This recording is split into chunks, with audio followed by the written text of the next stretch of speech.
Hi guys, എപ്പോഴാണെങ്കിൽ ഞാൻ ചായ ഇടാൻ പോവാണേ. ലഞ്ച് കഴിച്ചൊരു കൊച്ചു ഉറങ്ങി കഴിച്ച്. ചായക്കിതാ പാല് അടുപ്പത്തി വെച്ച് തിളയ്ക്കാറായി. ഇനി ചായപ്പൊടി ഇടണം. അപ്പോൾ സ്നാക്സായിട്ട് ഞാൻ ഉഴുന്നുവട ഉണ്ടാക്കാമെന്ന് വിചാരിച്ചു. അതിന് ഉഴുന്ന് കുതിര ഇട്ടിട്ടുണ്ടായിരുന്നു. അപ്പോൾ ഞാൻ ഇത് ആദ്യം ഒന്ന് മിക്സിയിലിട്ട് അരച്ചെടുക്കാമേ. മാവ് അരച്ച് ഇതാ എടുത്തിട്ടുണ്ട്. കട്ടിയും നല്ല കട്ടിയുമല്ല നല്ല ലൂസും അല്ലാതെ കറക്റ്റ് പരുവത്തി. ഇനി ഇതിൽ നമുക്ക് ഉള്ളി ഇടാം. ഉള്ളി മുറിച്ച് വെച്ചിട്ടുണ്ട്. പച്ചമുളക് ഇടാൻ മതി, പക്ഷേ എൻ്റെ മക്കൾക്ക് പച്ചമുളക് ഇടുന്ന ഇഷ്ടമല്ല. അതുകൊണ്ട് ഞാൻ പച്ചമുളക് അവോയ്ഡ് ചെയ്തിട്ട് ഉള്ളിയും ഉപ്പും കൂടെ ഇടാം. ഉപ്പും ഉള്ളിയിട്ട് നമുക്ക് കൈ ഒന്ന് ജസ്റ്റ് നനച്ചിട്ട് ഇതെല്ലാം കൂടെ ഒന്ന് മിക്സ് ചെയ്തെടുക്കാം. ഇവിടെ ഇതാ എണ്ണ ചൂടായിട്ടുണ്ട്. അവിടെ ചായ തിളച്ചുകൊണ്ടിരിക്കുകയാണ്. എണ്ണ ചൂടായതും നമുക്ക് ഇനിയിപ്പം വട ഇടാമേ. അപ്പം ഞാൻ ഒരു ചെറിയ ടിപ്സ് പറഞ്ഞുതരാം.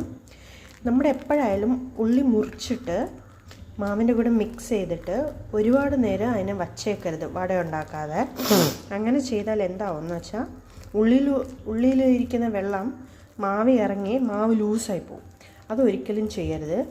ഉണ്ടാക്കുന്നതിന് തൊട്ട് മുമ്പ് തന്നെ ഉള്ളി മുറിച്ചിട്ട് മിക്സ് ചെയ്തിട്ട് ഉടനെ വട ഉണ്ടാക്കണം. ഇല്ലെങ്കിൽ മാവ് തീരെ ലൂസായി പോകും. ഇനിയിപ്പോൾ ഞാൻ വട ഇടുമ്പം കാണിച്ചു തരാമേ. ഇതാ വട ഇടാൻ പോവാണ്. ഒരു ചെറിയ പോർഷൻ കൈ വെള്ളത്തിൽ നനച്ചിട്ട് ഒരു ചെറിയ പോർഷൻ ഇങ്ങനെ എടുക്കുക. എടുത്തിട്ട് ഇങ്ങനെ ഓട്ടിട്ടിട്ട് എണ്ണയിലോട്ട് ഇങ്ങനെ ഇടണം. ഒന്നുകൂടെ കാണിച്ചു തരാം. ഇങ്ങനെ ചെറിയ പോർഷൻ എടുത്തിട്ട് ഇങ്ങനെ ഓട്ട ഇട്ടിട്ട് കണ്ടോ,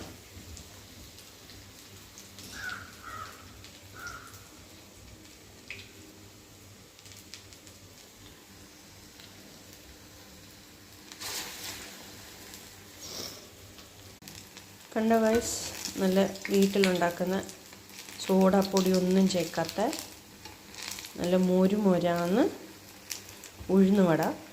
ഇതിൽ ചിലവർ ലൈറ്റായിട്ട് റവയൊക്കെ ചേർക്കും, പക്ഷേ അതിൻ്റെ ആവശ്യമില്ല.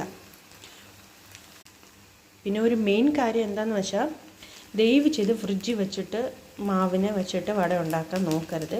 ഭയങ്കരമായിട്ട് വട എണ്ണ വലിച്ചെടുക്കും. അതുകൊണ്ട് ഫ്രിഡ്ജിൽ വെച്ച മാവ് ഉപയോഗിക്കരുത്. ഇത് രണ്ടാമത്തെ ടിപ്സാണ്.